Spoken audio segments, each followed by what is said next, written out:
બાળકો, આજે પાઠ ત્રીજો વિદ્યુત રસાયણમાં આજનો ટોપિક છે વિદ્યુત ધ્રુવ પોટેન્શિયલનું માપન. વિદ્યુત ધ્રુવ પોટેન્શિયલનું માપન. આગળના વિડીયોમાં આપણે જોયું કે ગેલ્વેનિક કોષોની રચના, જુદા જુદા પ્રકારના ગેલ્વેનિક કોષો.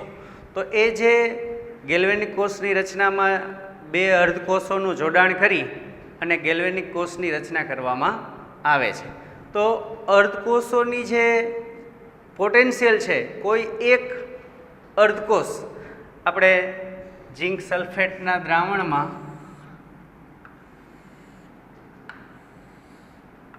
ઝીંકનો સળિયો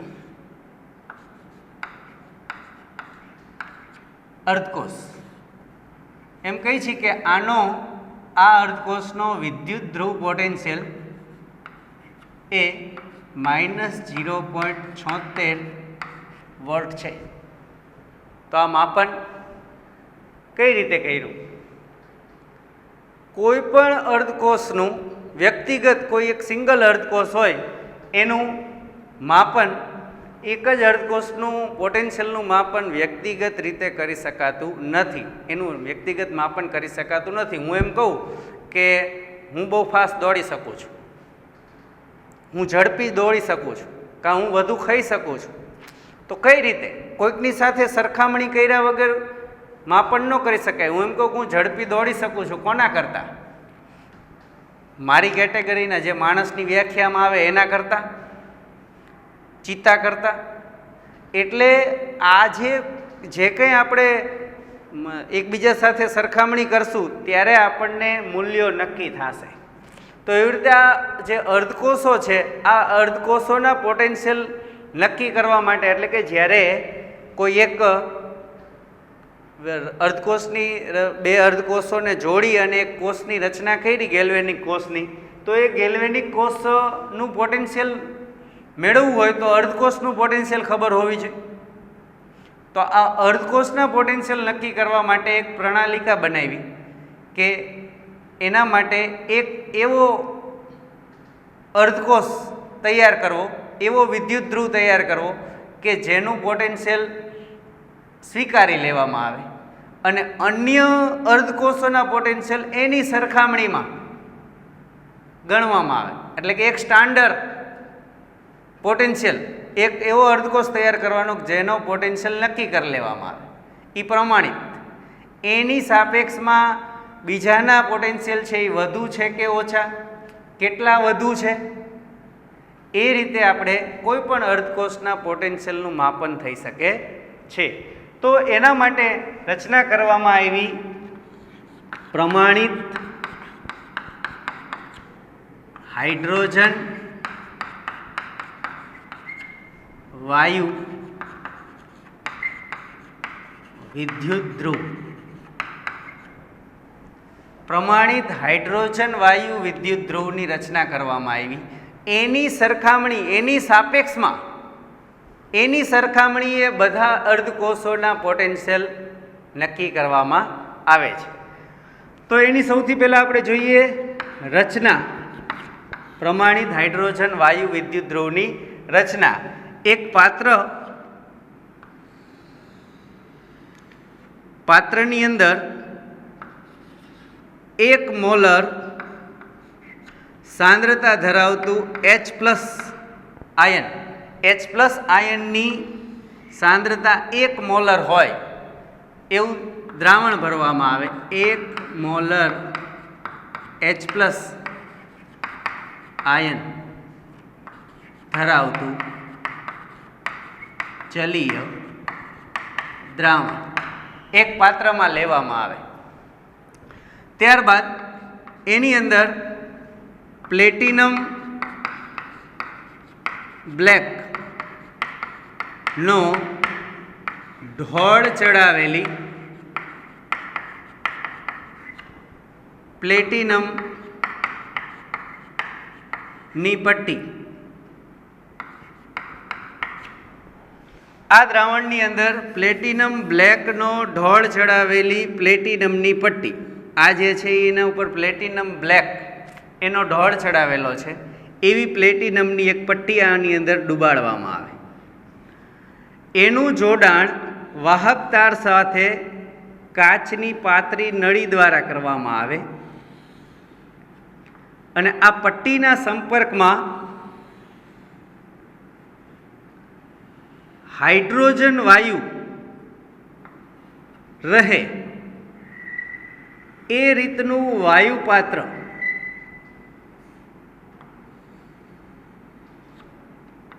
જે આ પટ્ટીના સંપર્કમાં એ વાયુ હોય, આ વાહકતાર છે. વાહકતાર જે છે એ પ્લેટિનમ બ્લેકની પટ્ટી સાથે જોડેલો છે.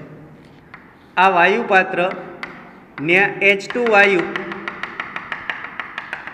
આ પ્લેટિનમની પટ્ટીના સંપર્કમાં છે. આ વાયુનું દબાણ જે છે એ 1 બાર, વાયુનું દબાણ છે એ 1 બાર છે. હાઇડ્રોજન વાયુ જેનું દબાણ 1 બાર અથવા આપણે જેને વાતાવરણ, બે વચ્ચે બહુ ઝાઝો ડિફરન્સ નથી, તો એ દબાણ ધરાવતો હાઇડ્રોજન વાયુ જેનું દબાણ 1 બાર છે તેના સંપર્કમાં રહે એ રીતે રચના કરેલી છે. હવે આમાં H+ની સાંદ્રતા જે છે એ 1 મોલર હોય અને વાયુનું દબાણ છે એ 1 બાર હોય, તો આ જે હાઇડ્રોજન ધ્રુવ છે, હાઇડ્રોજન વિદ્યુત ધ્રુવ છે, એને કહેવાય પ્રમાણિત હાઇડ્રોજન વાયુ વિદ્યુત ધ્રુવ. હવે અહીંયા વાયુ વિદ્યુત ધ્રુવ આપણે જ્યારે આગળના વિડીયોમાં જે વિદ્યુત ધ્રુવો વિશે વાત કરી, સક્રિય અને નિષ્ક્રિય, આ એક પ્રકારનો નિષ્ક્રિય વિદ્યુત ધ્રુવ છે કે જેની અંદર વિદ્યુત ધ્રુવની રચનામાં વાયુ વપરાયેલો છે. આ એક પ્રકારનો અર્ધકોષ છે. જેવી રીતે આ એક અર્ધકોષ છે એમ આને પણ એક અર્ધકોષ તરીકે સ્વીકારવામાં આવે છે. હવે આનું જે નિરૂપણ છે એ કઈ રીતે કરવામાં આવે છે, તો કે ભાઈ પ્લેટિનમની પટ્ટી એ H2 વાયુ, ડાયહાઇડ્રોજન વાયુ કે જેની દબાણ છે એ 1 બાર છે એવો ડાયહાઇડ્રોજન વાયુ છે. G 1 બાર દબાણ અને એ કોના સંપર્કમાં છે, તો કે H+ આયનના સંપર્કમાં છે. એની સાંદ્રતા છે 1 મોલર. આને કહેવાય હાઇડ્રોજન વાયુ વિદ્યુત ધ્રુવનું સાંકેતિક નિરૂપણ. એને આ રીતે દર્શાવવામાં આવે છે. અને બધા તાપમાને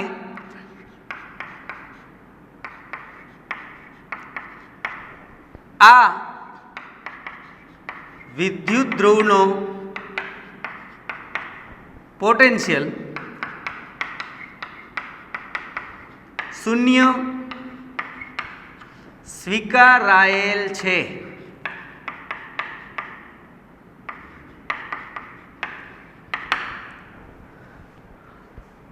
બધા તાપમાને હાઇડ્રોજન, પ્રમાણિત હાઇડ્રોજન વાયુ વિદ્યુત ધ્રુવનું વિદ્યુત ધ્રુવ પોટેન્શિયલ મૂલ્ય, રિડક્શન પોટેન્શિયલ મૂલ્ય એ 0 સ્વીકારવામાં આવેલું છે. એટલે કે આનું મૂલ્ય 0 ગણવાનું.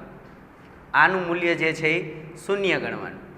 હવે આની રચના અન્ય અર્ધકોષ સાથે કરવાની અને એ કોષ, આ હાઇડ્રોજનનો અર્ધકોષ અને અન્ય અર્ધકોષ, એ બેનું જોડાણ કરવાનું અને એનો કોષ પોટેન્શિયલ મેળવવાનો. જે સંપૂર્ણ કોષ તૈયાર થાય એ સંપૂર્ણ કોષનો પોટેન્શિયલ મેળવવાનો અને એ જે કોષ પોટેન્શિયલ આવે એને આનો અર્ધકોષ, જે આપણે બીજો અર્ધકોષ જોડ્યો છે, એ બીજા અર્ધકોષનો પોટેન્શિયલ ગણવાનો.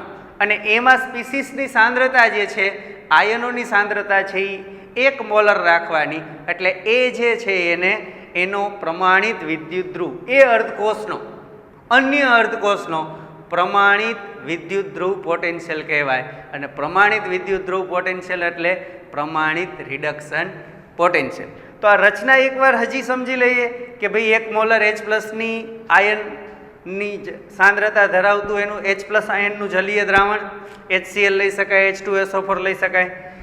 પ્લેટિનમ બ્લેકનો ઢોળ ચડાવેલી પ્લેટિનમની પટ્ટી એની અંદર ડુબાડવામાં આવે કે જે H+ આયનના સંપર્કમાં હોય અને H2 વાયુ ડાયહાઇડ્રોજન વાયુના સંપર્કમાં હોય. એટલે આ જે પટ્ટી છે એ ડાયહાઇડ્રોજન વાયુ કે જેનું દબાણ 1 બાર છે તેના સંપર્કમાં હોય એ રીતનું વાયુ પાત્ર. એ જે રચના સંપૂર્ણ તૈયાર થાય એને કહેવાય હાઇડ્રોજન વાયુ વિદ્યુત ધ્રુવ. તો આ જે છે એની રચના છે. જો એવું હોય તો આનો સ્ક્રીનશોટ પાડી લો. એટલે હવે એથી આગળ કે જ્યારે આપણે પોટેન્શિયલનું માપન કરવું છે, વિદ્યુત ધ્રુવ પોટેન્શિયલનું માપન કરવું છે, ત્યારે આની સાથે અન્ય અર્ધકોષ જોડવામાં આવે. બીજો અર્ધકોષ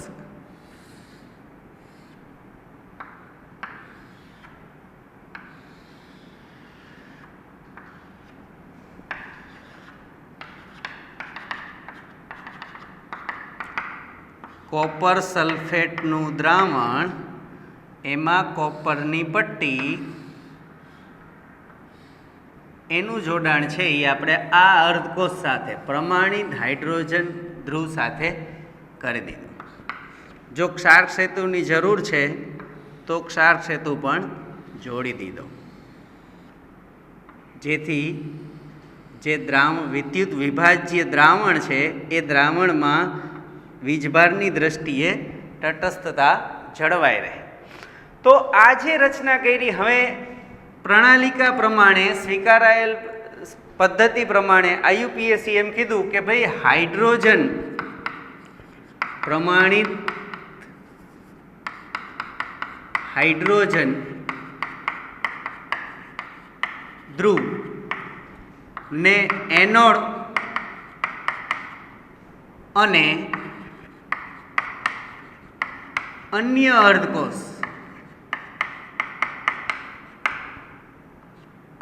અર્ધકોષને કેથોડ તરીકે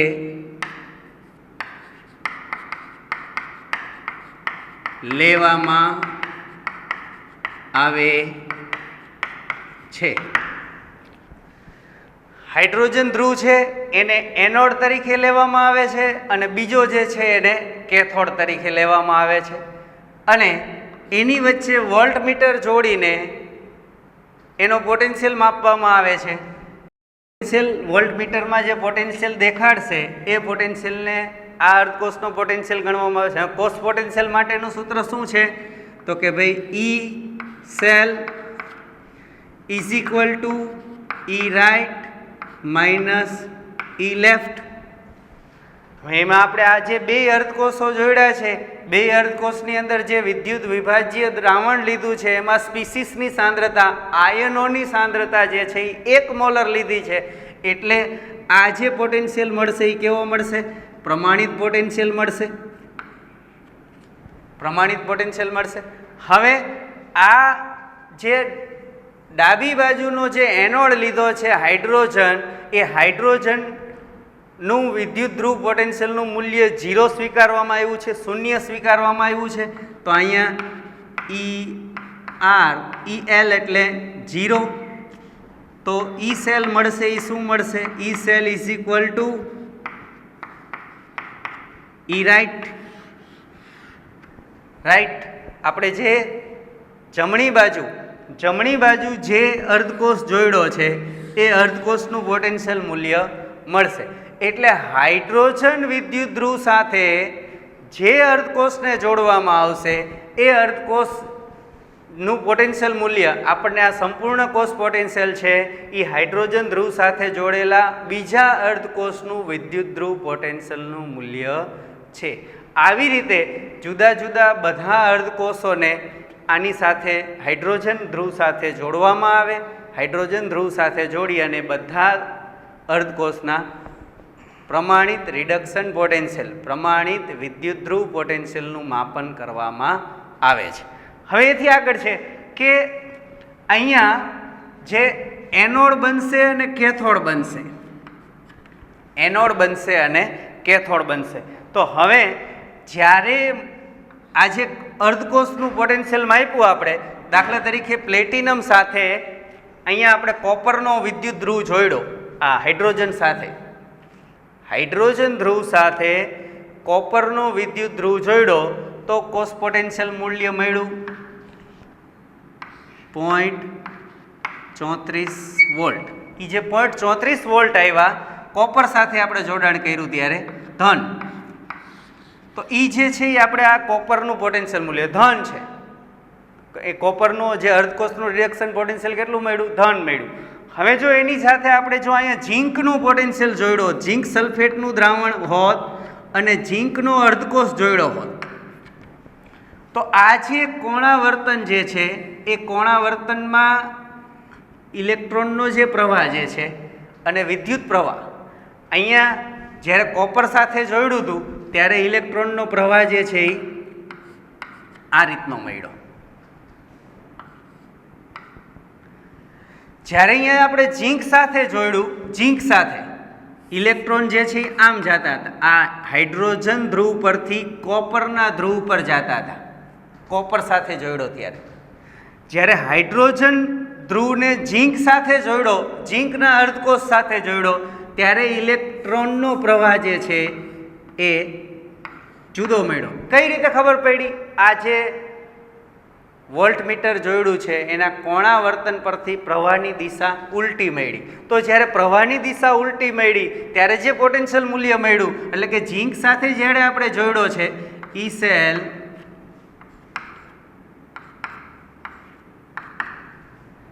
ઈ રાઈટ, અહીંયા ઈ રાઈટમાં આપણે શું લીધો છે?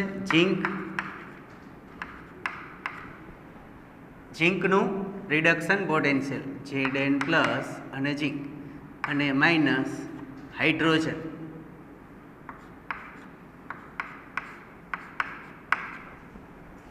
હાઇડ્રોજનનું રિડક્શન પોટેન્શિયલ, હાઇડ્રોજનનું તો હંમેશા કેવું લેવામાં આવે છે? 0. તો અહીંયા જે ઈ સેલ મળ્યો, ઈ સેલનું જે મૂલ્ય મળ્યું એ મૂલ્યને શું ગણવામાં આવે છે? ઝીંકનું રિડક્શન પોટેન્શિયલ. અહીંયા છે ઈ Zn પ્લસ Zn, આ 0 છે, નીકળી ગઈ. માઇનસ કેમ? તો કે ભાઈ આ જે કોણાવર્તન છે એ કોપરમાં જે મળતું હતું એના કરતાં જુદું કોણાવર્તન થયું, એટલે એનો અર્થ એમ થયો કે ભાઈ આ જે ઝીંક જે છે, ઝીંક એ ઓક્સિડેશન પામે છે.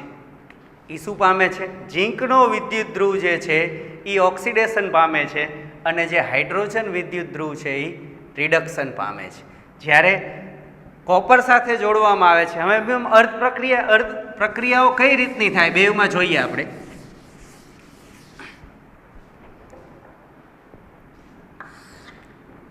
અહીંયા હું કોષનું બેમાં નિરૂપણ પણ લખી દઉં તમને. પીટી સોલિડ CH2 વાયુ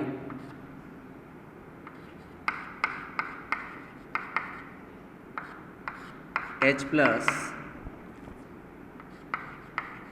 એની સાંદ્રતા 1 મોલર છે. આ ક્ષાર છે તું Cu પ્લસ 2 એક્વેરિયસ, એની સાંદ્રતા 1 મોલર છે અને Cu સોલિડ. અહીંયા અર્ધકોષ પ્રક્રિયા,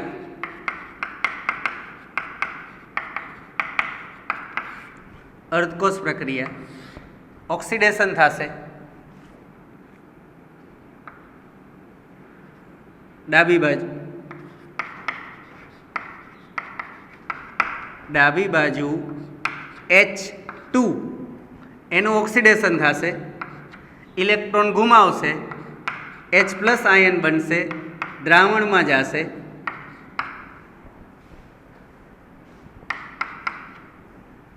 ઓક્સિડેશન. બીજી કોપર બાજુ, જમણી બાજુ કોપરના જે ધન આયનો છે એ ઇલેક્ટ્રોન મેળવશે, રિડક્શન પામશે.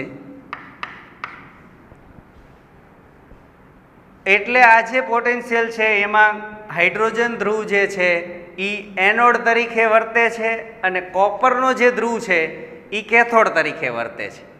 જ્યારે પોટેન્શિયલ આ જે કોણાવર્તનમાં તફાવત મળે, ઇલેક્ટ્રોનનો પ્રવાહ બદલાઈ જાય ત્યારે દાખલા તરીકે એને આપણે ઝીંકના ધ્રુવ સાથે જોડ્યો છે, તો ઝીંકના ધ્રુવ સાથે જોડશું તો ઝીંક જે છે એનું રિડક્શન થશે, ઝીંકનું ઓક્સિડેશન થશે અને આ ક્ષાર સેતુ H પ્લસ 1 મોલર સાંદ્રતા H2 ગેસ 1 બાર દબાણ અને પ્લેટિનમ.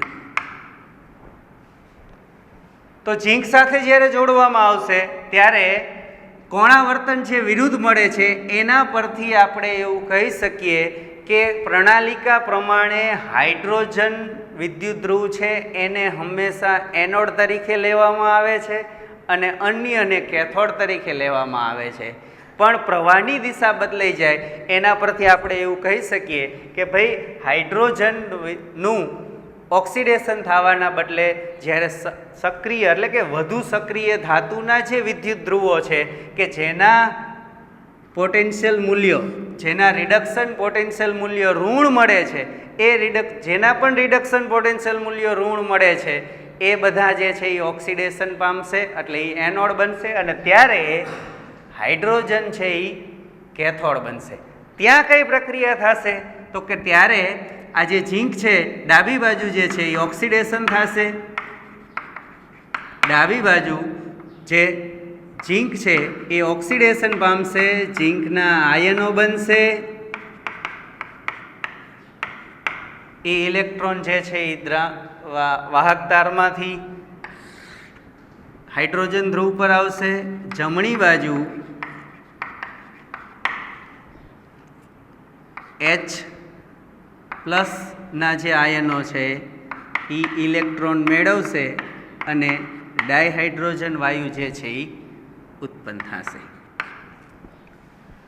તો આ વાયુ ઉત્પન્ન થાય છે અને વાયુ વપરાય છે, આયનોની સાંદ્રતા વધે છે, આયનોની સાંદ્રતા ઘટે છે, એના આધારે આપણે નક્કી કરી શકીએ કે હાઇડ્રોજન ધ્રુવ પર ઓક્સિડેશન થાય છે કે રિડક્શન થાય છે. અને એના આધારે જો હાઇડ્રોજન ધ્રુવ પર ઓક્સિડેશન થતું હોય અને આપણે એની સાથે જે અન્ય કોષ જોડ્યો છે એના ઉપર અહીંયા ઓક્સિડેશન થતું હશે એટલે અન્ય ઉપર રિડક્શન થતું હશે, ત્યારે જે કોષ પોટેન્શિયલ મળશે એ કોષ પોટેન્શિયલને ધન ગણવામાં આવશે. કોપરમાં જો હાઇડ્રોજન ધ્રુવ પર રિડક્શન થતું હશે અને અન્ય ધ્રુવ પર હવે ઓક્સિડેશન અહીંયા ઓક્સિડેશન થતું હશે કે રિડક્શન થતું હશે એ ઘણી બધી રીતે નક્કી કરી શકાય. એક તો આ કોણાવર્તન પરથી ઇલેક્ટ્રોનનો પ્રવાહ, ઇલેક્ટ્રોન અહીંયાથી આ ઓલા બીજા ધ્રુવ પર જાય છે તો એનો અર્થ એમ થયો કે આ એનોડ તરીકે વર્તે છે. અહીંયા દ્રાવણની અંદર H પ્લસ આયનોની સાંદ્રતા વધતી જાય છે તો પણ કઈ ખબર પડી શકાય કે ભાઈ અહીંયા ઓક્સિડેશન થાય છે, H પ્લસ સાંદ્રતા વધે છે એટલે ઓક્સિડેશન થાય છે. જો વાયુ જે છે વાયુનું આ જે વાયુનું દબાણ છે એ ઘટે છે એનો અર્થ એમ થયો કે વાયુ વપરાય છે તો પણ ખબર પડશે કે અહીંયા ઓક્સિડેશન થાય છે.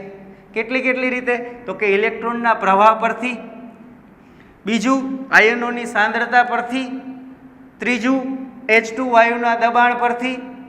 જો જ્યારે ઓક્સિડેશન થતું હશે ત્યારે વાયુનું દબાણ ઘટતું જશે, 1 બાર દબાણ છે, હાઇડ્રોજન વાયુ ઓછો થતો જશે તો અહીંયા જે છે એ વાયુ બનીને વાયુના જે છે એ આયનો બનીને દ્રાવણમાં આવતા રહેશે. તો આના પરથી આપણે કહી શકીએ કે ભાઈ આ એનોડ બન્યો છે, એનોડ બન્યો છે એટલે અન્ય જે છે એ અન્ય અર્ધકોષ છે એ કેથોડ બન્યો છે, એ અન્ય અર્ધકોષ કેથોડ બન્યો છે એટલે એના જે પોટેન્શિયલ કોષનો પોટેન્શિયલ છે એ કેવો મળશે? ધન મળશે. એટલે જે અર્ધકોષનો પોટેન્શિયલ ધન મળે છે એ અર્ધકોષ જે છે એ રિડક્શન પામવાની વૃત્તિ ધરાવે છે. અને એના માટે એક શબ્દ વાપરો છે તમારે કે જે અર્ધકોષનો પોટેન્શિયલ ધન મળે છે એ અર્ધકોષમાં રિડક્શન પામેલું સ્વરૂપ હાઇડ્રોજન વાયુ કરતાં વધુ સ્થાયી છે. એનો અર્થ એમ થયો કે ભાઈ કોપર પ્લસ આયન કરતાં કોપર સોલિડ આ રિડક્શન પામેલું સ્વરૂપ છે. કોપર આયનનું રિડક્શન પામેલું સ્વરૂપ એટલે કોપર સોલિડ. રિડક્શન પામેલું સ્વરૂપ ડાયહાઇડ્રોજન કરતાં વધુ સ્થાયી છે, વધુ સ્થાયી છે. જ્યારે જેનું રિડક્શન આજે અર્ધકોષનું પોટેન્શિયલ જ્યારે ઋણ મળે છે, જે અર્ધકોષનો રિડક્શન પોટેન્શિયલ ઋણ છે એ અર્ધકોષ રિડક્શન પામવાની વૃત્તિ ધરાવતો નથી. એ રિડક્શન પામવાની વૃત્તિ ધરાવતો નથી. એ શું પામે છે? ઓક્સિડેશન પામે છે. એટલે ન્યાય એવું કહી શકાય કે એનું રિડક્શન પામેલી સ્વરૂપ, રિડક્શન પામેલી સ્પીસીસ, એની રિડક્શન પામેલી સ્પીસીસ એ આમાં કેમ કીધું કે અહીંયા રિડક્શન પામેલું સ્વરૂપ ડાયહાઇડ્રોજન કરતાં વધુ સ્થાયી છે. એટલે કોપરના જે આયનો જે છે એ રિડક્શન પામી અને કોપરના સોલિડ, કોપરના પરમાણુ બનશે. હાઇડ્રોજન કરતાં આ વધુ સ્થાયી છે. જ્યારે આમાં આની અંદર જે રિડક્શન પામેલા જે H+, જે Zn+2, Zn+2 જે છે એ રિડક્શન પામવાની વૃત્તિ ધરાવતું નથી. એ ઓક્સિડેશન પામશે. એ શું પામશે? ઓક્સિડેશન પામશે.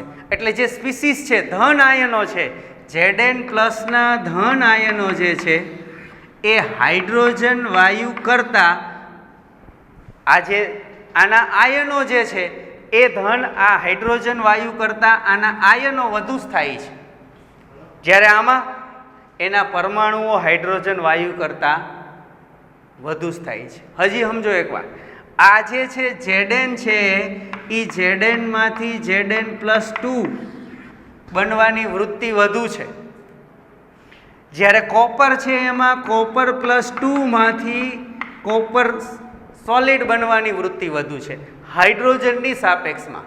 તો જેના પણ રિડક્શન પોટેન્શિયલ મૂલ્યો ઋણ મળે છે, જેના પણ રિડક્શન પોટેન્શિયલ મૂલ્યો ઋણ મળે છે એના આયનો, જેને આપણે રિડક્શન સ્પીસીસ, રિડક્શન પામેલી સ્પીસીસ, આ રિડક્શન પામેલું સ્વરૂપ, રિડક્શન પામેલી સ્પીસીસ, તો આ રિડક્શન પામેલી સ્પીસીસ વધુ સ્થાયી છે.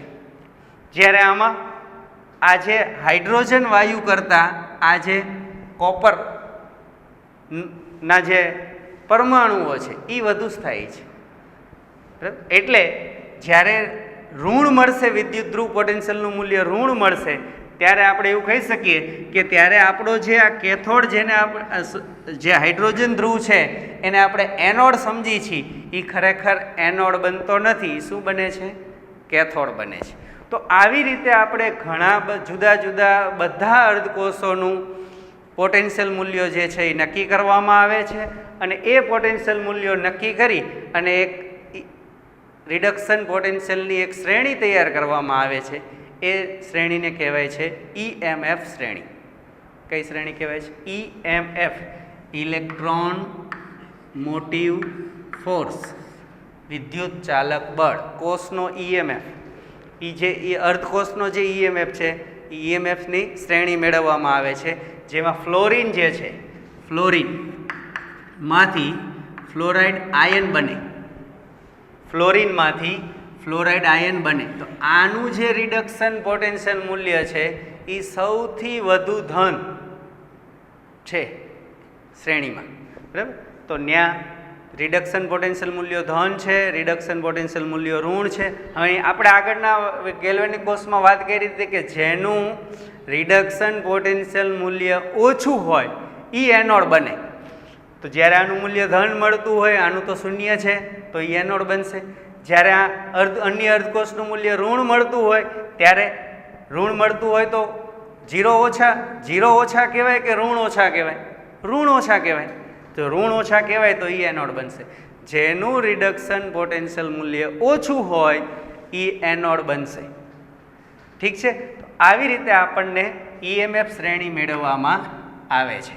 તો આ હતું દરેક અર્ધકોષોના વિદ્યુત ધ્રુવ પોટેન્શિયલનું માપન, અર્ધકોષનું જે રિડક્શન પોટેન્શિયલનું માપન. રિડક્શન પોટેન્શિયલ શબ્દ વાપરો તોય ભલે અને વિદ્યુત ધ્રુવ પોટેન્શિયલ શબ્દ વાપરો તોય ભલે, બેઉ એક જ શબ્દ છે. ઠીક છે? તો આ જે છે એ બધા અર્ધકોષોના પ્રમાણિત વિદ્યુતધ્રુવ પોટેન્શિયલના માપનની વાત હતી. આના પછીના વિડીયોમાં આપણે નોલ્ડ્સ સમીકરણ એના વિશે ચર્ચા કરશું કે જેના પરથી આપણને એના દાખલાઓ ગણવાના છે. તો અસ્તુ.